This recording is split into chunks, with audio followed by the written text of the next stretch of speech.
Alam ng karamihan sa atin na dominant ang PCOM sa straight comb. Pero kahit PCOM to PCOM, bakit minsan may lumalabas na straight comb? Minsan nasusurpresa tayo kung bakit may straight comb na lumabas sa PCOM to PCOM mating natin. Ang ibig sabihin, hindi puro sa pagka-PCOM ang broodcock at broodhen natin. Pareho silang carrier ng straight comb na recessive. Kung ang broodcock at broodhen ay parehong carrier, hindi lahat ng anak nila ay PCOM kahit na pareho silang PCOM. May lumalabas na straight comb sa mga ito.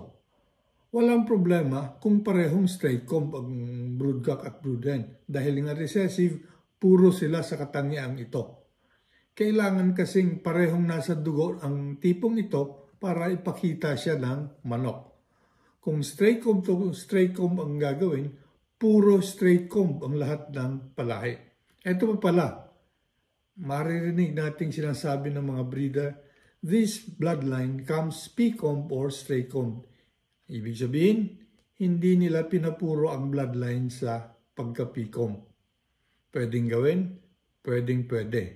Maraming salamat sa panunood.